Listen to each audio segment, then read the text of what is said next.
The movie starts with two cars rushing in the dark night. The white car hits the other car from behind. Both come to a stop. The driver from the front car comes out and starts taking photo evidence for insurance. Suddenly, the man stabs the other man in the back with a knife and continues to do so until he takes him inside the car and violently stabs him to death. He then escapes the scene. We see two men sitting in a car stuck in traffic. One of them spots some thugs in a distance. He immediately goes towards them, pushing them and saying that he is a cop. One of them tries to bribe him, on which he pushes them and goes down to an illegal underground casino. We see a man punching a bag with full force. His men come to inform him about the cop who had raided their casino. The bag falls down, and there was a man inside the whole time. The cop arrests the cashier of the casino. The man is a famous gang leader. He calls the cop's superior to inform him about his cop who had raided their place. The superior calls the cop, but he shuts the phone. He then drives to the crime scene. He sees the dead body, and a woman informs him that the murder must have been done 3 to 4 hours ago. He goes behind the car and sees white spots. He takes a picture of it. We see a meeting between the gang members in which Jang Dong-soo tells him to remain in his limits, on which he replies that he is still hungry for money and fame. Jang's bodyguard warns the man to don't cross his limits, to which the man's bodyguard replies to not raise his voice, and both start to fight. But Jang stands and hits his own bodyguard and removes the teeth of the other and place it in the man's glass for him to drink.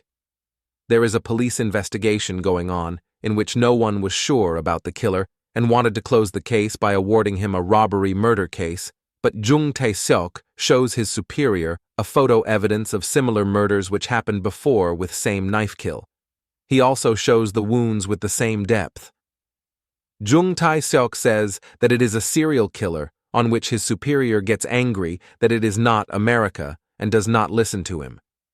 He furiously leaves the meeting room. Jang Dong-soo is seen driving back in a rainy black night. He is on a phone call while his car gets hit from behind. He sees a man getting out. He also gets out. The man apologizes to him for the hit. Jang stares at him but let him go by saying that it is not a problem. He repeatedly asks him that is he sure to leave while suddenly attacking him from behind with the same knife. As a gangster, he dodges the man but gets stabbed several times. He also stabs the man in the chest while the man runs to his car and drives over him. He got hit and laid unconscious on the road. He is rushed to the hospital while his men mistakenly attacked a rival gang in an assumption that they might have attacked their boss. The killer is seen stitching his wound. Jang finally wakes up from the coma. The killer is seen with a knife moving towards a dog shelter house. He tries to kill a dog, but then the owner arrives and is killed on spot. Jang speaks that his rivals did not attack him as the attacker didn't show a purpose to attack. His attacks felt shallow. He tries to remember the car number and writes it down. The cop enters the room and criticizes him that such a big gang leader is attacked. As a cop, he asks him about the case, but to preserve his image, the leader says to him that it was an accident, nothing more. Young was not satisfied by the answer and goes down to the basement parking to find Jung's car. It was also hit by the similar white car from behind. He take a photo of it.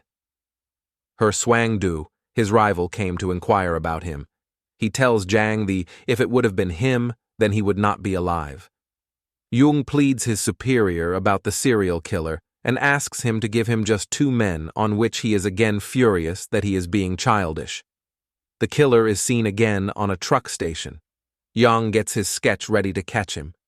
The killer again kills another victim and drives off in his truck. He found another man sleeping inside the truck and kills him too. His knife is dropped on the scene. Young raids the casino and closes it. He goes straight to Yang to ask him to tell the truth, or else he will close it permanently. Firstly, Yang seems to not answer him, but as soon as Yang tells him that the man is serial killer, he gets interested in the conversation. Yang asks his men about the case, on which he replied that they have found the car and a knife that the killer used to kill. Yang calls the cop to his home to tell him he is willing to provide him manpower and cover all the expenses to help him catch the killer. They will share information, but whoever catches the killer first gets to keep him. He hesitated first, but then agrees to make a team of a cop and a gangster to catch the devil. As Jang made a video recording of their meeting, they get into a little fight. Both the cop and the gangster are seen preparing for the case to catch the killer first. They start their investigation with the car. In the meantime, Zhang uses the killer's knife to kill his rival by using his bodyguard. Young asks the forensic lady for some help about the case. The superiors are very angry on the department that they had not found the killer yet.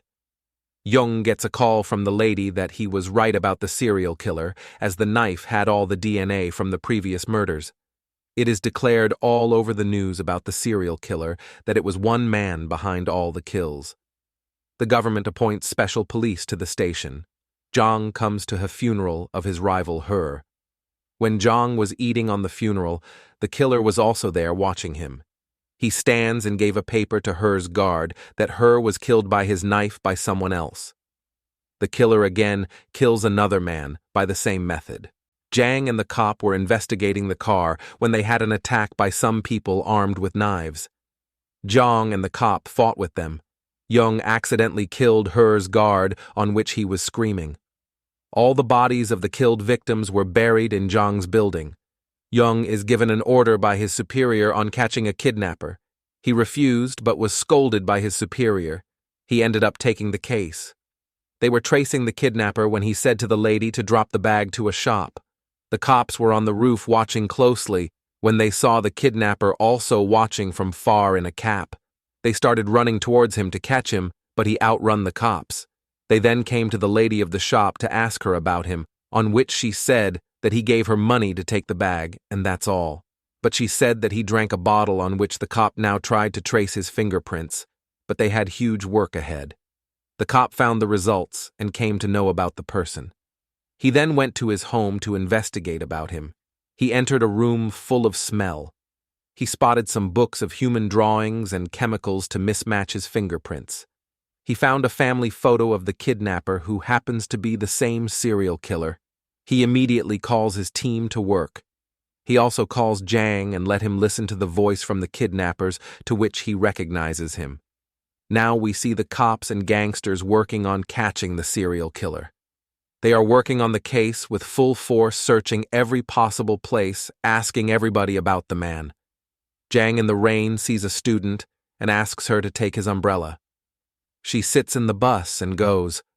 The cops and gangsters are having dinner when Zhang sees news on the TV about a girl who is killed. He spots his umbrella that he gave to her and rushed to catch the killer. This time they found the serial killer's house in which he was living. They then waits for his arrival to catch him, some sitting in the car while others in the building, but when the killer arrives he spots them waiting and runs his car rapidly. There is a full-on car chase in which both the cops and the gangsters tries to catch him, but in the end they just hit each other. The killer runs out of the car and they start running towards him. The killer kills Zhang's bodyguard.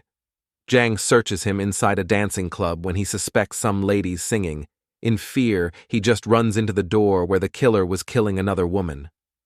Yang punches the door and beats him violently. He takes him to his place to kill him, but as soon as he tries to kill him, Young hits him with his car and takes the man with him to judicial custody. After some days, his news is being played on the TV. Zhang is very upset on this as he wanted to kill him.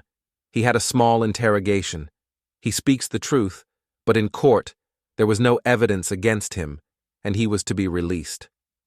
Yang enters the room as a witness.